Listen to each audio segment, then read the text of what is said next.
There's a version of wealth that has nothing to do with how much money is actually sitting in the bank. You've probably felt it before, even during a stretch when there wasn't much extra to spend. A quiet, settled feeling on a random Tuesday evening that has absolutely nothing to do with your account balance that day. Most people, understandably, chase that feeling by spending. It's the fastest, most obvious route to it. The people who've actually built real financial freedom over time tend to get there through a completely different route. A small, consistent set of habits that don't cost anything at all and rarely get talked about in most personal finance content. I want to walk you through those habits today. Not as some abstract wellness advice disconnected from money, but as genuine personal finance habits that show up again and again in people who feel calm and secure about their finances, regardless of their actual income level. None of these require a budget spreadsheet, a financial advisor, or a single dollar spent. They just require noticing something most of us walk past every single day without a second thought.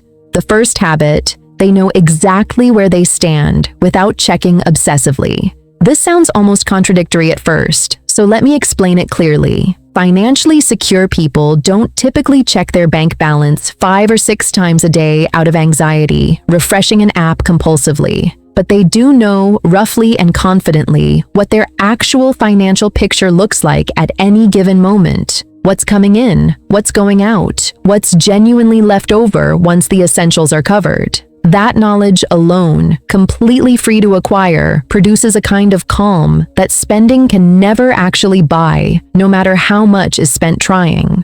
Uncertainty, far more often than the actual number itself, is what creates financial anxiety in the first place. Once the number is clearly known, even if it's not exactly where someone wants it to be yet, the anxiety wrapped around it tends to shrink dramatically almost overnight. The second habit: they protect unstructured time on purpose. An empty Saturday morning, with nothing scheduled and nowhere in particular to be, is one of the more underrated markers of a genuinely wealthy life, and it costs exactly nothing to have. People still actively building financial stability often fill every open hour with either work or spending, sometimes without even noticing they're doing it, because stillness can feel deeply uncomfortable when the mind is quietly preoccupied with money worries in the background. People who've built real financial well-being tend to protect blank, unstructured time deliberately because they've learned somewhere along the way that rest itself is part of what makes the rest of life sustainable, not some reward that has to be earned only after enough money finally arrives. The third habit: they say no without guilt trailing behind it. This one is subtle, but it's genuinely powerful once you notice it operating. Declining an invitation, a request, an extra commitment that doesn't actually fit, without a lengthy explanation, without guilt trailing behind it for the rest of the day or even the week, is a real skill, and it's one that quietly protects both time and money simultaneously. A surprising amount of unnecessary spending is actually guilt spending in disguise, a quiet way of making up for a no that happened somewhere else in life. People who've built genuine financial freedom tend to have practiced saying no enough times in enough small moments that it no longer requires any compensation at all afterward. The fourth habit: they walk, specifically without a destination in mind. This might be the simplest habit on this entire list, and also one of the most consistently mentioned by people who describe their lives as calm and financially secure, almost regardless of income level. Not walking as exercise, tracked on a watch and optimized for calories or steps. Walking as a way of thinking, completely free, with nowhere in particular to be and nothing in particular to accomplish. There's something about unstructured movement, moving through a neighborhood with no destination attached, that seems to quietly untangle financial stress in a way that scrolling a phone or browsing a store aisle never quite manages to do, no matter how long either one continues. The fifth habit: they read something longer than a headline.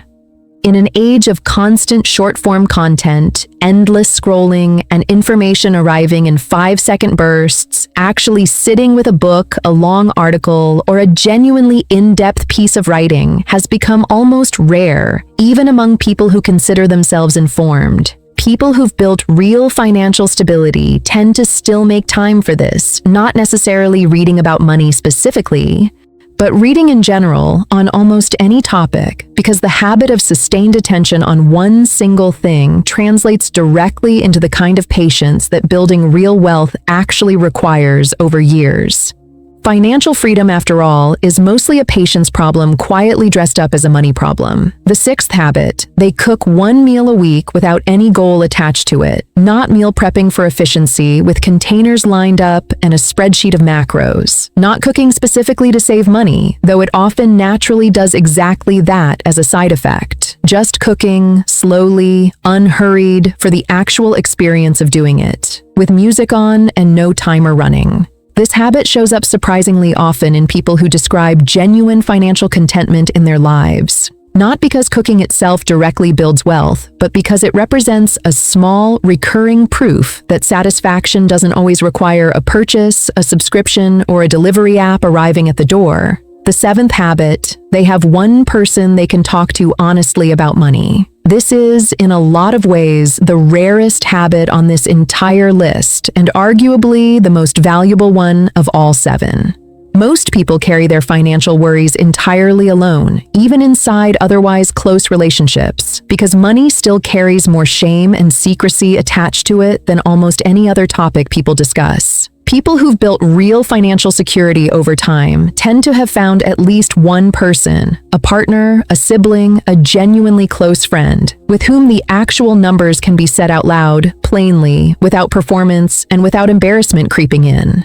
That honesty alone doesn't cost anything at all, and it tends to quietly prevent a huge share of the isolated, anxious decision-making that drives so much unnecessary spending in the first place, precisely because the decision was never made completely alone.